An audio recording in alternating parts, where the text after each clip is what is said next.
But what is today? Today is the 80th anniversary of D-Day.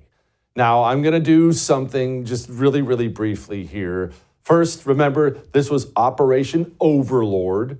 What was Operation Overlord? We didn't know how to get into Europe. Hitler had taken it all and had fortified it all, and we were trying to figure out, how do we get in? We look at a map and we think, well, just go in here. No, he had fortified the whole thing. On the Atlantic coast, 3,000 miles of fortifications. That's what Hitler had done. Barbed wire, pillboxes, you name it, the works. He loaded it all up. They came up with Operation Overlord, and we went. Now, I want you to imagine something, and then we're going to move on. We'll talk about some other things, what Biden said and all that other stuff today, but I want you to picture this. You get up at 3 a.m. It's cold outside. You're so nervous, you have a hard time eating breakfast. Maybe you got some down, maybe you don't. You throw on all your gear and you head down to the water. It's still dark and it's cold. It's cold, rainy. And you step into a boat. You're very careful not to touch the water in the English Channel because it's cold too. You're already cold, you're already nervous, you already got the shakes. And you step into this boat. And then the boat begins to move in the dark towards danger. And you know this. And the waves start coming over the sides. The sea is so terrible, one of your boats capsizes, everyone lost. The water starts flooding in, now you're soaking wet, you're freezing cold, you're nervous, you're seasick to the point the bottom of the boat is starting to fill up with vomit. And on you go, and soon you begin to make out the outline of a cliff, a tall cliff in front of you. It's all dark and black. And as you get closer and closer and closer to that cliff, it starts to shoot at you. Mortar shells, machine gun fire, your friends start to get hit. And finally you land on the beaches underneath this 100-foot tall cliff. You and your friends are being shot at from the Germans above. They're chucking grenades down at you. But you don't just get to hide. There's nowhere to retreat to. It's just the ocean back behind you. You have to use ladders and grappling hooks with ropes on them like you're Batman to get to the top of this cliff while you're being shot at and blown up. One of your buddies right beside you was halfway up the cliff, 30 feet up, and the Germans cut the rope and down he goes right in front of you. That was the story. That's a brief part of the story of the 2nd Ranger Battalion and what they did on D-Day. It's a lesser known part of D-Day. Yes, they scaled a 100-foot tall cliff and fought the Germans on top of it. Can you even imagine the kind of bravery it takes? 225 men set out to do that day. By dawn the next day, 70 of them could stand and wield a rifle. Unimaginable bravery.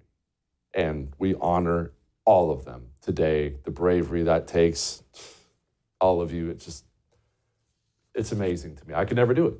Whatever that is, I don't have it. I don't know what that is. Now, that's D-Day. That's a little brief story on D-Day. You probably listening to that story, probably, I would guess, stirred a little something in you. Patriotism, some sort of pride, maybe even sadness for those who lost their lives. But something in you stirred when I was just talking to you for a couple minutes, didn't it? It's natural. Look, when I was sitting down doing some things before the show, I'm talking, full disclosure, I'm not the touchy-feely type. I choked up a little bit. A couple little parts that I left out, they got me bad. But I want you to listen to something. And set aside your anger as best you can. But Joe Biden, of course, had to pretend to care about D-Day today. Went and gave a little speech. And of course, he made it political. We're living in a time when democracy is more at risk across the world than any point since the end of World War II, since these beaches were stormed. Hillary Clinton went on social media today and said something similar. 80 years ago today, thousands of brave Americans fought to protect democracy on the shores of Normandy. This November, all we have to do is vote. taking a day like this, a day about America, a day to honor the troops, to honor their sacrifice, to honor their service, and making it about an election, about politics. How could they do that? How could they be so tone deaf? You've seen a lot of that today if you've seen these comments. Well, I just need to explain something to you. These people don't share your value system at all. It is so critical that you understand that you're dealing with a totally different animal. I could sit Joe Biden and Hillary Clinton down. I could sit your liberal Aunt Peggy down in front of me, and I could spend an hour going over the stories of just that 2nd Ranger Battalion on D-Day and the ropes and the ladders and the blood and the bombs and the bullets and the sacrifice, and nothing inside of them would stir. None of the things that just stirred inside of you would stir at all. It wouldn't even make a dent. It would be like I was talking to a monkey. Nothing would stir inside of them. You have to understand that our country is led, you, me, we share a country with people who feel nothing for it. For the elite communists who run this country, the Joe Bidens, the Hillary Clintons, America's nothing but a bank vault to be looted.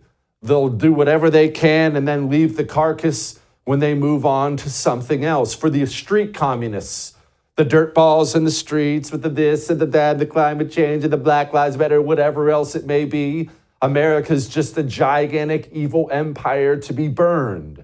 It is critically important that you and I understand and accept we share a country with people who feel nothing for it.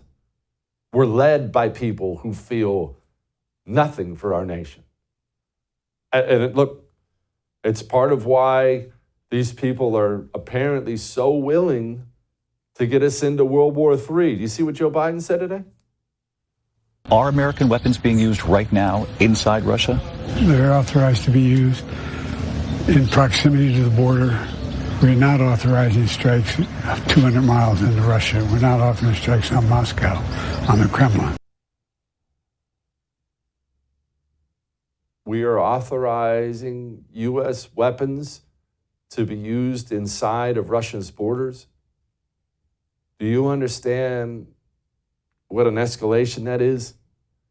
You understand that that is forcing Vladimir Putin to respond in kind.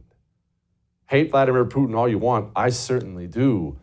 He is able to remain leader of Russia because he sells himself as the strong man protector of Russia. That's how he sells himself. He cannot allow American weapons to kill Russians inside of his border without a response. He can't.